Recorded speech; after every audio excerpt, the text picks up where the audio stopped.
Ahora, se me ha asignado una maravillosa responsabilidad, y esa consiste en predicar acerca de lo que la Biblia dice acerca de las mujeres predicadoras. Sí, mi sentimiento es exactamente igual al de ustedes. Pero es muy importante. Y quiero decir, gracias a Luis, quien está traduciéndome, y le dije que podía decir lo que él quisiera, entonces pueden hacerlo responsable de lo que diga. Obviamente, este es un asunto muy importante, el asunto de mujeres predicadoras no es nuevo, pero se ha incrementado en años recientes y la palabra de Dios no ha cambiado. Entonces, aquellos que guían esta conferencia quieren ayudarles a ustedes a entender este asunto para que ustedes puedan responder de una manera bíblica. Ahora, el texto al que quiero que me acompañen es 1 Corintios capítulo 14, versículos 33 al 38. 1 Corintios 14, 33 al 38. Y vamos a comenzar a la mitad del versículo 33. La primera parte del versículo 33 realmente está conectada al pasaje anterior. El pensamiento que vamos a estar viendo comienza con la afirmación en el versículo 33, y voy a leérselos, como en todas las iglesias de los santos. Las mujeres deben callar en las iglesias, porque no les es permitido hablar, sino que estén sujetas como también la ley lo dice. Y si quieren aprender algo, pregunten en casa a sus maridos, porque es indecoroso que una mujer hable en la congregación. ¿Acaso ha salido de vosotros la palabra de Dios? ¿O solo a vosotros ha llegado? Si alguno se cree profeta o espiritual, reconozca que lo que os escribo son mandamientos del Señor. Mas el que ignora, ignore. Entonces, la afirmación divina es clara en el versículo 35.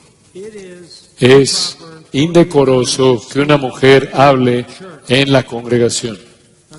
Ahora, esa es una prohibición absoluta. Es indecorosa, es escogido de manera muy cuidadosa. No sé exactamente cómo la traducción, el español lo traduce. La palabra en griego, la palabra original, aiskros, significa es algo, es una desgracia. De hecho, en la carta de Pablo a Tito es traducida algo bajo, vergonzoso.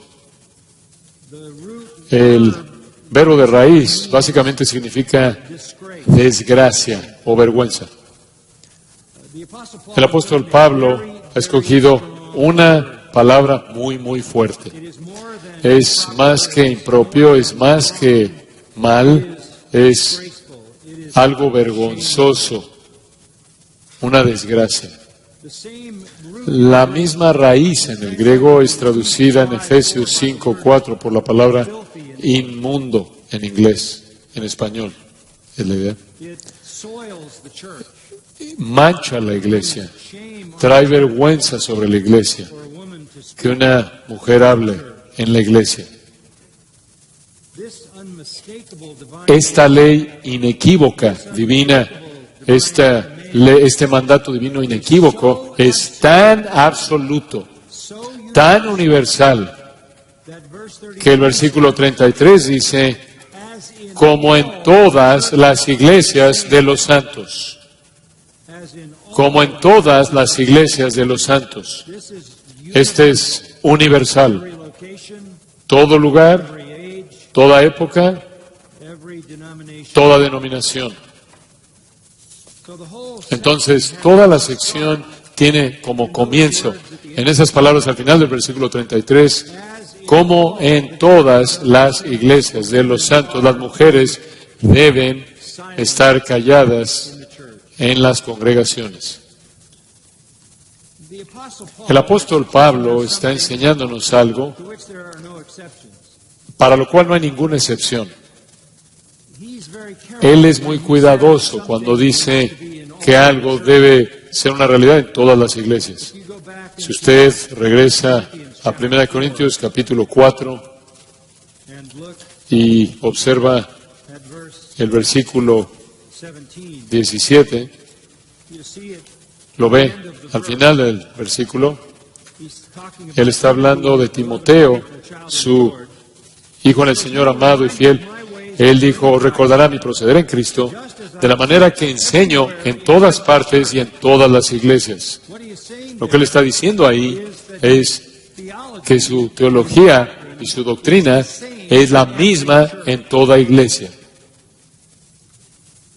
En el capítulo 7 y versículo 17, él dice, pero cada uno como el Señor le repartió y como Dios llamó a cada uno, así haga. Esto ordeno en todas las iglesias, no solo en la iglesia en Corinto, sino en todas las iglesias. Y de lo que está hablando aquí es que si usted está casado, cuando usted se convierte, quédese casado. Volverse en un creyente no es una excusa para divorciarse de un cónyuge incrédulo. Esto es dirigido a todas las iglesias sin excepción.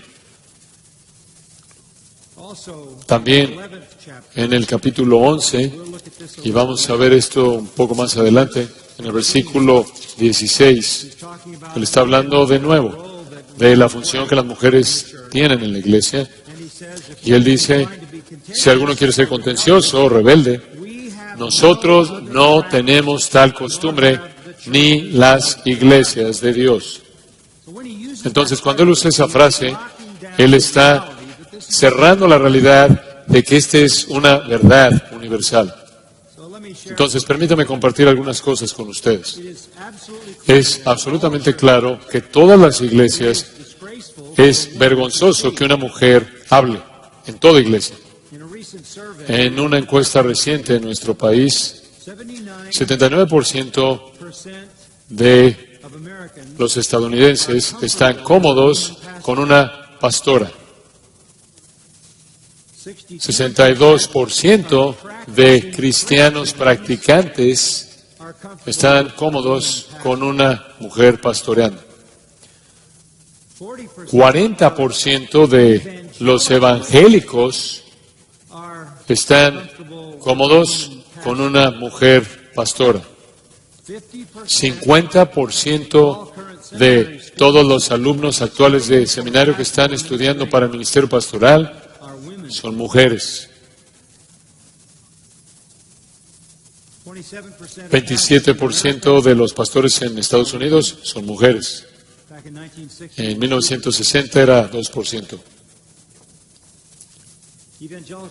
El cristianismo evangélico es la última frontera, me imagino que podrás decirlo así, de caer presa a la rebelión feminista.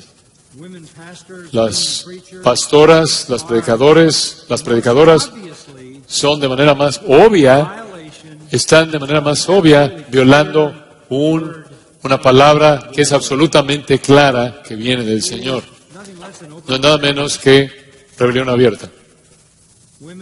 Las mujeres que predican en la iglesia, mujeres que pastorean, son una vergüenza, dice la palabra de Dios, son una desgracia, se oponen abiertamente a Dios y a su revelación. Eso debe ser considerado como nada más que desobediencia abierta. Vi un artículo escrito por una mujer que estaba ofreciéndose para ser pastora y ella dijo, si tienes una maestría en divinidad, vas a predicar. Y ella presentó esta pregunta. ¿Cómo es que el sexismo tiene una función conforme la congregación de tu iglesia se esfuerza por abrazar el liderazgo pastoral de las mujeres. Lo que le está diciendo es, si no estás recibiendo a pastoras, eres un sexista. Lo que eso significa es que vas en contra de la tendencia social, cultural. Ella sugeriría que tú fueras en contra de Dios antes de que fueras en contra de la tendencia cultural. Ahora, ¿por qué es que esto es un asunto tan difícil para las mujeres? La Biblia no es ambigua. Permítanme mostrarle por qué. Regresen a Génesis 3. Génesis 3.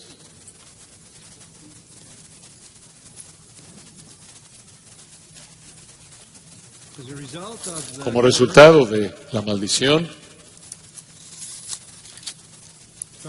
comenzando en el versículo 14, el Señor maldice a la serpiente, y después en el versículo 15, Él se concentra en la mujer, y Él habla de la enemistad entre Satanás y la mujer, entre su simiente y el Mesías, quien va a herir la cabeza de Satanás, y él solo va a poder herirlo en el calcañar. Y después llegamos al versículo 16. Aquí está la maldición para la mujer. Multiplicaré en gran manera los dolores en tus preñeces. ¿Algunas de ustedes, mujeres, han tenido dolor en el parto? Sí. Sí, eso se da por sentado. El hecho mismo de la maldición se prueba cada vez que una mujer da luz. Pero es de otra parte de la maldición. Y está en el versículo 16 también. Dice, y tu deseo será para tu marido, y él se enseñoreará de ti. Parece como una afirmación extraña. Tu deseo será para tu marido, y él se enseñoreará de ti. Si tu deseo, y en un sentido romántico, amoroso, es hacia tu marido, eso parecía como una situación perfecta y él no tendría que enseñorearse sobre ti. Entonces, ¿qué significaría el enseñorearse? Pero no está hablando de un deseo amoroso, un deseo romántico, un deseo sumiso. Está hablando de algo que es muy, muy diferente. Esa frase, tu deseo será para tu marido y él se enseñoreará de ti, es repetido en otro contexto en Génesis 4. Observa Génesis 4, observe el versículo 7. Si bien hicieres, Dios le dice a Caín, ¿no serás enaltecido? Y si no hicieres bien, el pecado está a la puerta. Y aquí está la misma frase. Con todo esto, a ti será su deseo y tú te enseñorearás de él. Se refiere al deseo por el pecado, más bien del pecado que viene en contra de Caín, que él tiene que dominar. No es un deseo bienvenido, es el deseo por gobernar, por enseñorearse, es el deseo por guiarse, el deseo por apoderarse, el deseo por dominar. Ese es el pecado. Dios le está diciendo a Caín, el pecado va a tratar de apoderarse de tu vida, tú tienes que dominarlo. Así es como esa frase es usada. Si toma usted esa interpretación de regreso al capítulo 3, versículo 16, lo que está diciendo es esto. Escuchen con cuidado. El deseo de una mujer será por gobernar a su marido, pero él va a tener que gobernarla a ella. ¿Has visto que eso es verdad? No tienes que dar un testimonio personal. ¿Alguna vez ha experimentado algún conflicto usted? ¿Alguna vez ha experimentado algún conflicto en su matrimonio? ¿O su esposa le dice a usted constantemente, por favor, gobierna, por favor, lidera, por favor, lleva las riendas, por favor, haz lo que quieras, por favor, dime lo que quieres. Estoy tan contenta por hacer lo que tú quieras todo el tiempo, bajo toda condición. No creo. El matrimonio es una batalla. en ese punto mismo, porque existe en el corazón de la mujer, como parte de su caída, naturaleza caída, así como habrá de manera inevitable dolor al dar a luz a los hijos, en el parto habrá un deseo por gobernar, por controlar, y el marido tiene que, de manera amorosa, sujetar eso sin alejarla, sin alejar los afectos de su esposa. El afecto de su esposa, obviamente esto virtualmente es evidente en cualquier matrimonio. Entonces, ¿qué estamos diciendo? ¿Por qué las mujeres quieren predicar? Porque están bajo maldición y quieren tomar las riendas. Es simplemente algo que está en su naturaleza caída. Y la otra parte es para decir esto. Caballeros, no he terminado, No se den por aludidos, no he terminado. Pero el hombre va a gobernar sobre ella. Y en esa palabra enseñorearse está incorporada a una cierta aspereza, una mano pesada. Entonces no estamos diciendo que el liderazgo del hombre siempre es justo, compasivo, protector. Pero esto es característico. Vemos conflicto en un hogar cuando las mujeres quieren el liderazgo. Si usted cuestiona eso, no sé si usted sigue las noticias en Estados Unidos. Cada año tenemos a más mujeres que son alcaldes, más mujeres que son gobernadoras, que son jueces, más mujeres que son senadoras, más mujeres que son congresistas, más mujeres ascendiendo al liderazgo todo el tiempo. Y en todo ese proceso hemos visto en los últimos 25 años en Estados Unidos que los hombres están siendo hechos a un lado y decreciendo, de tal manera que se han vuelto en gran parte débiles. Esta es la batalla. Y entra a la iglesia. Entonces regresemos con ese entendimiento a 1 Corintios 14. Entonces, como en todas las iglesias de los santos, ve el versículo 34, pues las mujeres callen en las congregaciones. Deben callar en las congregaciones. Dice usted, bueno, ¿qué quiere decir eso? No es demasiado difícil, ¿verdad? Regresa al versículo 28. En la cuestión de hablar en una lengua extranjera, si no hay intérprete, calle en la iglesia. En el versículo 30, y si algo le fuere revelado a otro que estuviere sentado, calle primero. Significa exactamente lo que dice. Si no hay un intérprete, entonces no hable en un idioma, guarde silencio. Si hay una revelación, entonces espere su turno, guarde silencio. No hay otra manera de interpretarlo que las mujeres no deben hablar en la iglesia, y cuando lo hacen, Dios lo ve como algo que es una desgracia. Permítame mostrarle un pasaje que le va a ayudar a entender la importancia de esto. Capítulo 1 en Tito, versículo 5, designando ancianos, estableciendo ancianos en cada ciudad, así como yo te mandé, y después él habla de los requisitos, el que fuera reprensible marido de una sola mujer, usted puede ver todo eso, todos esos requisitos. Después él llega al versículo 10 y dice, necesitas este tipo de hombres en el liderazgo, porque hay aún muchos contumaces, habladores de vanidades y engañadores, mayormente los de la circuncisión, a los cuales es preciso tapar la boca o callarlos. Mismo idioma. ¿No permitiría usted a un hombre rebelde hablar? Un hombre que habla vanidades, ¿no le permitiría hablar? Que un engañador hablara, que un legalista hablara. Usted lo callaría a todos estos tipos de hombres, y lo mismo para las mujeres predicadoras. Lenguaje muy fuerte. Él procede a decir Estos falsos maestros tienen que ser callados porque están trastornando casas enteras, enseñando por ganancia deshonesta lo que no conviene. Son como los cretenses, siempre mentirosos, malas bestias, glotones, ociosos. Ahí en el versículo 16, profesan conocer a Dios, pero con los hechos lo niegan, siendo abominables y rebeldes, reprobados en cuanto a toda buena obra. Esto es fuerte. Usted callaría eso en la iglesia. Pero eso sería una desgracia permitir eso. Con eso en mente, regresa a 1 Corintios 14.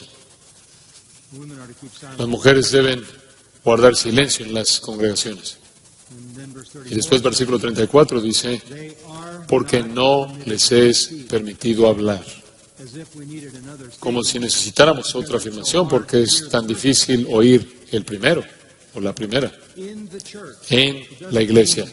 No quiere decir en el hogar, no quiere decir en otros contextos, significa en la congregación oficial de la iglesia. Las mujeres no se les permite hablar. En Tito, capítulo 2, versículo 3. Las ancianas, asimismo, sean reverentes en su porte, no calumniadoras, no esclavas del vino,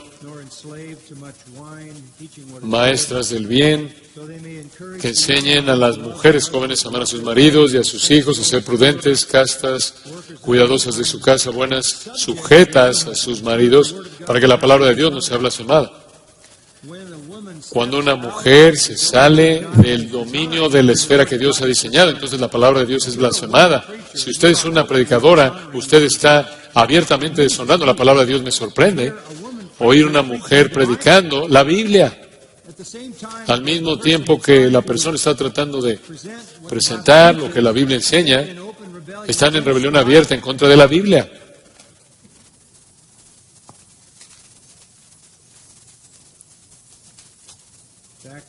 De regreso a 1 Corintios 14 de nuevo. No se les permite hablar, no les es permitido hablar, sino que estén sujetas. No se les debería decir, las mujeres deben sujetarse a sí mismas, así como también la ley lo dice. Muy bien, ahora, el apóstol está hablando de la ley. ¿Qué quiere decir la ley? Bueno, ¿saben lo que él quiere decir con la ley? Porque si usted regresa al versículo 21, él dice, en la ley está escrito, y él cita de Isaías. Entonces él está hablando del Antiguo Testamento. Él está hablando del Antiguo Testamento. Es claro, a partir del Antiguo Testamento, que las mujeres no deben hablar en la asamblea de los santos. ¿Cómo sabe usted eso? Le voy a dar algunas evidencias claras. En todo el Antiguo Testamento no hay ni una sacerdotisa. No hay una reina en Israel. No una reina en Judá. Atalía fue una usurpadora. No hay una profetisa con un ministerio continuo profético como Elías o Eliseo. Ni hay 39 libros en el Antiguo Testamento y ninguno de ellos fue escrito por una mujer. Ahora, sabemos que María, se hace referencia a María como una profetisa porque habló en nombre de Dios, simplemente en un par de versículos en el capítulo 15 de Éxodo. Y Débora fue una juez, quien mientras que cuando fue a la batalla empujó a Barak para que él guiara las tropas. Hulda, en 2 de Reyes 22, fue una mujer que habló en nombre de Dios en una ocasión, pero no tuvo un ministerio continuo. Incluso vemos a Ana en Lucas capítulo 2, quien se dice que es una profetisa porque habló en nombre de Dios en la dedicación y circuncisión del Hijo de Dios. Todas son excepciones de una ocasión. Eso confirma la regla. Ninguna sacerdotisa, ninguna reina, ninguna sacerdotisa, ni reina, ni profetisa, ni escritora del Antiguo Testamento, ni de un libro, ni de una porción en un libro del Antiguo Testamento fue escrito por una mujer. Mientras que estamos hablando de la ley, como Pablo lo hizo, vaya al capítulo 3 de Isaías. Isaías capítulo 3. Este es un pasaje bastante sorprendente. No tenemos tiempo para verlo todo, pero usted va a entender el punto. Isaías aquí condena a las mujeres de Judá. Versículo 16. Asimismo dice Jehová, por cuanto las hijas de Sión se ensoberbecen y andan con cuello erguido y con ojos desvergonzados, cuando andan van danzando y haciendo son con los pies. Por tanto el Señor raerá la cabeza de las hijas de Sión y Jehová descubrirá sus vergüenzas. Eso está atacando la gloria de una mujer. En aquel día quitará el Señor el atavío del calzado, las redecillas, las lunetas, los collares, los pendientes y los brazaletes, las cofias, los atavíos de las piernas, los partidores del pelo, los pomitos de olor y los zarcillos, los anillos y los joyeles de las narices, las ropas de gala, los mantoncillos, los velos, las bolsas, los espejos, el lino fino, las gasas y los tocados. Realmente estaban arregladas. Y en lugar de los perfumes aromáticos, vendrá hediondez y cuerda en lugar de cinturón y cabeza rapada en lugar de la compostura del cabello. Van a ser calvas en lugar de ropa de gala, ceñimiento de cilicio y quemadura en vez de hermosura. ¿Qué es esto? Este es el cautiverio. Esto es lo que le pasó a las mujeres. Las mujeres que se habían vuelto en su corazón en contra de Dios y se habían vuelto estaban totalmente preocupadas consigo mismas. Pero hay más. Regresa al versículo 12. Pueblo mío, versículo 12. Los opresores de mi pueblo son muchachos y mujeres se enseñorearon de él. Es un día triste cuando las mujeres gobiernan, lideran. Estamos enfrentando eso en el mundo en la actualidad, en nuestra sociedad, en nuestra cultura, y está infiltrándose en la iglesia. Es un tipo de situación que sucedió en Judá que llevó al juicio.